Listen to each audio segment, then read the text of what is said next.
O tema que eu vou falar com você a partir de agora é um tema que, com certeza, é uma das razões pelas quais nós paralisamos ou até mesmo nós não saímos do lugar.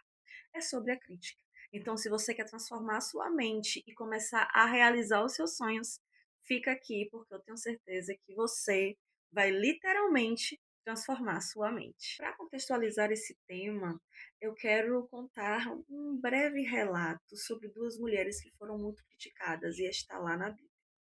A primeira mulher que eu vou citar aqui, ela está lá no Novo Testamento, que é a Maria, que antes de Jesus ser crucificado, ela no seu ato de amor e gratidão imenso, né, por Jesus, ela pegou o perfume mais caro que ela tinha, o perfume de nardo puro, e lavou os pés de Jesus. E nesse seu ato de amor tão profundo, ela foi simplesmente criticada por um dos discípulos, mas mesmo assim, ela não deixou de fazer o seu ato de amor, que foi lavar os pés do seu Salvador, lavar os pés de Jesus. A segunda é a Ana. Ana está lá no livro do Velho Testamento. Então, Ana, né, queria muito ter um filho, e toda mulher, quando casa, né, tem aquela pressão, que eu sei que você, mulher, entende. Quando é que vai vir um filho? Isso aqui, não sei o que lá, blá, blá, blá, não. E aí o fato é que, também, para completar o processo, o marido de Ana ainda era casado com outra esposa, certo? E aí essa mulher começou a parir, a parir, a parir, e Ana nada de ter filho. O fato é que Ana precisou pedir ajuda para quem? Para Deus, porque nem o marido dela estava dando jeito na situação. E aí ela foi para o templo, foi falar com Deus, e quando chegou lá, além das críticas externas, as comparações, né, que sem querer ela estava fazendo entre ela e a outra esposa do marido dela. E aí o que foi que aconteceu? Foi lá, foi falar com Deus, estava lá orando, o sacerdote criticou a mulher, chamando, chamando-a de bêbada. Por quê? Porque ela estava orando mentalmente, mas estava balbuciando, ou seja, mexendo os lábios, né? E aí Ana se justificou e tal, e no final da conversa ele ainda abençoou Ana. O fato é que essas duas mulheres foram criticadas, porque elas estavam fazendo algo, tendo uma ação, tendo uma atitude. Então coloque uma coisa na sua cabeça. Todas as vezes que você estiver fazendo algo, você será criticado, criticada, ok? Quem não faz nada não recebe crítica. A gente precisa entender um pouco sobre a questão da crítica, certo? Então, toda vez que nós estamos criticando algo, é porque nós estamos reverbalizando uma insatisfação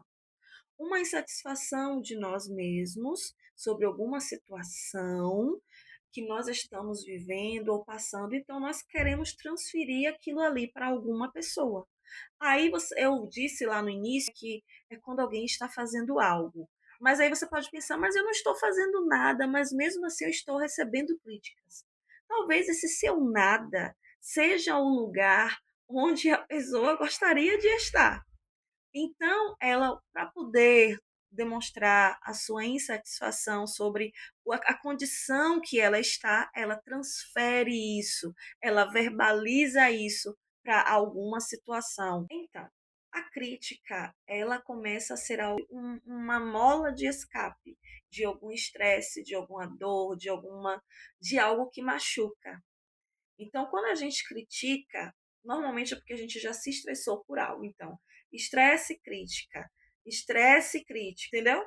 Então, o estresse é, você vai criticando, você vai tirando aquele estresse, vai tirando aquela dor, e aí vai lá e critica de novo para tirar uma outra dor. E assim começa o processo, que é tóxico.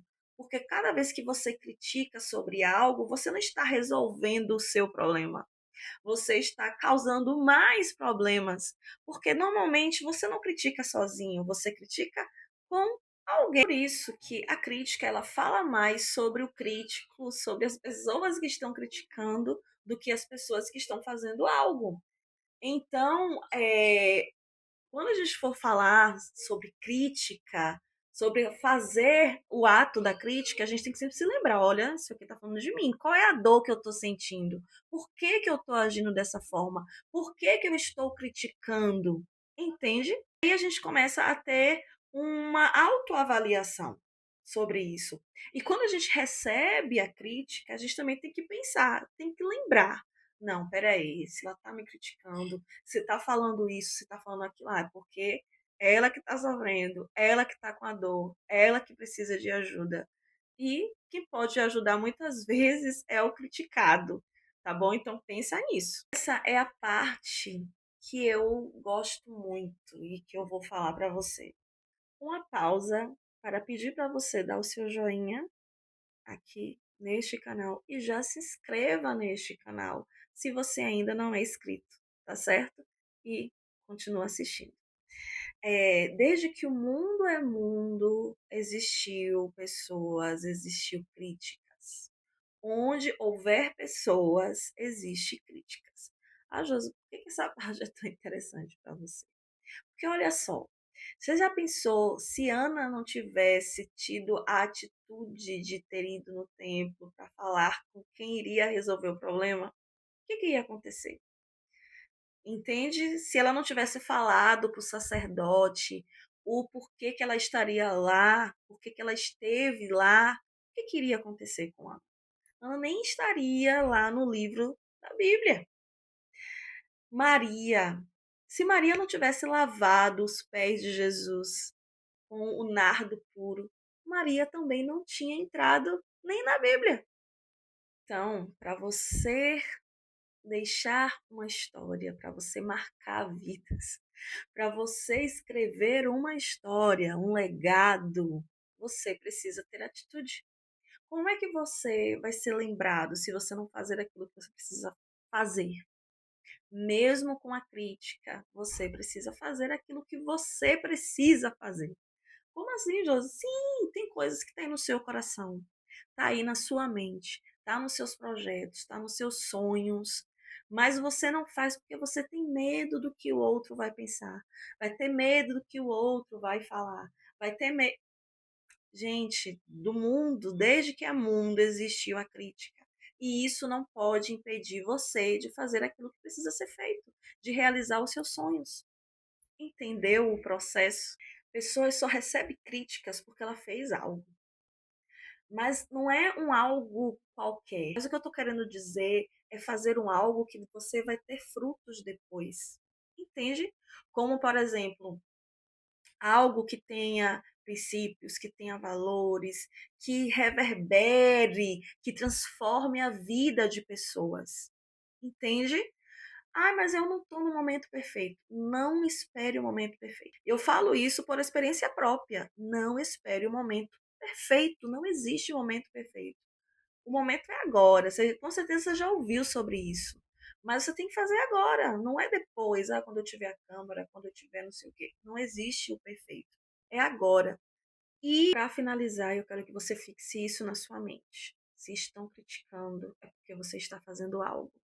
Se estão criticando, é porque está falando mais sobre ele do que sobre você, tá bom? E não seja perfeccionista, tá? A perfeição ela não existe. Talvez eu não estaria aqui gravando esse vídeo. Não é sobre os aparelhos que você não tem, não é sobre o curso que você quer fazer, é sobre a atitude que você precisa ter. Todos nós precisamos ter. E para finalizar, vou reforçar a frase: árvore que não dá fruto não recebe pedrada. Então, comece a dar frutos. E até mais, abra sua mente, transforme a sua mente e tenha uma nova vida. É sobre isso. Até mais.